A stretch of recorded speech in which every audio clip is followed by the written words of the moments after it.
অনেকে এমন আছে যে তারা নিজেদেরকে মনে করে, দূর আমি দেখতে ভালো না, আমার গায়ের রঙটা একদম কালো, আমাকে ওখানে গেলে না একদম বেমানান লাগবে, সবাই ওখানে সুন্দর সুন্দর দেখতে, কত লোকজন আসবে, তার মধ্যে আমাকে কি ওখানে ভালো লাগবে, বা এই রঙটা একদম সুন্দর রঙটা, কিন্তু আমাকে একদম ভালো লাগবে না রে, আমাকে এটা পরলে একদম বেমানান হবে, বিষয়টা লোকে হাসবে। তা তাদেরকে আমি বলবো, নিজেকে এত ছোট করে দেখা যাবে না, এটা হচ্ছে প্রথম কথা। আর একটা কথা হচ্ছে, আমরা যে দেখতে যেমনই হই না কেন, হ্যাঁ আমাদের রূপটা তো আমাদের নিজের হাতে না, সেটা তো আমাদের ভগবান দিয়ে পাঠিয়েছেন। হ্যাঁ সেটাকে হয়তো কখনো কখনো আমরা একটু ঘষে মেজে আর একটু ভালো করতে পারি, এর বাইরে কিন্তু কিছু নয়। তাই ওপরওয়ালা দেয়ার রূপটাকে, সেটাকে আমাদের নিয়ে এগোতে হবে জীবনটাকে। তবে হ্যাঁ, যদি কেউ যাই পড়ুক না কেন, দেখতে যেমনই হোক না কেন, সে যদি স্মার্ট হয় তবে কিন্তু তাকে দেখতে বেশ সুন্দর লাগে।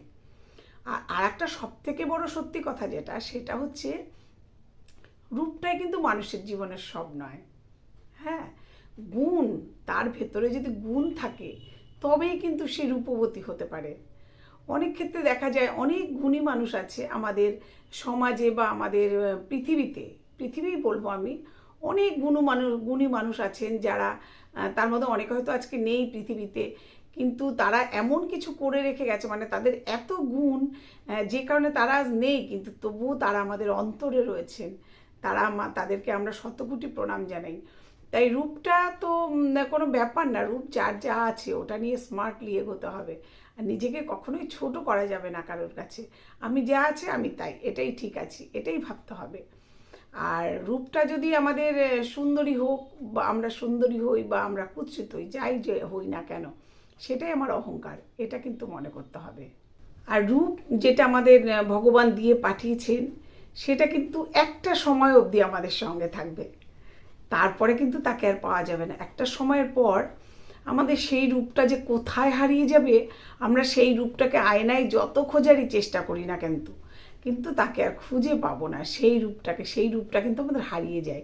সেই জন্যই তো এত বড় বড় মানুষ কেন বৃদ্ধ হয়ে যাচ্ছেন, তারা যারা এত সবসময় এত ভালো ভালো কাজ করছেন, এত ভালো জগতের সঙ্গে তারা রয়েছেন, যেখানে তারা সুন্দরী, তাদের দেখার জন্য প্রচুর লোকজন জড়ো হয়, টিকিট কেটে তাদেরকে দেখেন, কিন্তু একটা সময় পর তারাও কিন্তু বার্ধক্যে পরিণত হয়ে যায়, তাদেরকে আমরা দেখি তাদের বয়স হয়ে গেছে, তাদের হাঁটতে চলতে কষ্ট হচ্ছে কেন?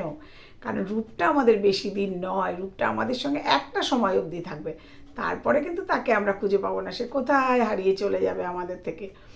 তাই রূপ নিয়ে কাউকে চিন্তা করাটা বা রূপ আমার খারাপ বলে কষ্ট পাওয়াটা, এটা একদম ঠিক নয়। নিজের যে রূপটুকু আছে সেইটুকুকেই, ঠিক আছে, নিজে যেটুকু পারো, তোমার যদি মনে হয় নিজেকে আরেকটু সুন্দর করতে, ঠিক আছে, তার মধ্যে যেটুকু দিয়ে করা যায়, আজকাল তো অনেক কিছু বেরিয়ে গেছে, সেগুলো দিয়ে যদি তোমার সাধ্যের মধ্যে থাকে তবে সেরকম কিছু করে নিজেকে আরেকটু সুন্দর করে তোলো।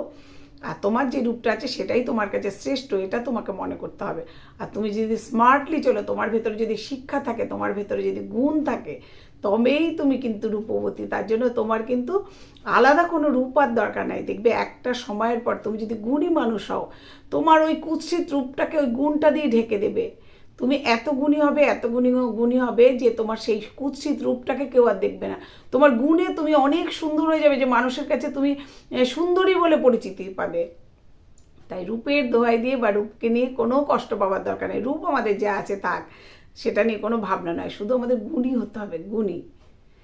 তাহলেই কিন্তু সমাজে বা দেশে আমরা কিন্তু অনেকের মনে জায়গা করে নিতে পারবো। সেটা আমরা পৃথিবীতে থাকাকালীনও পারবো, পৃথিবী থেকে যাওয়ার পরেও পারবো।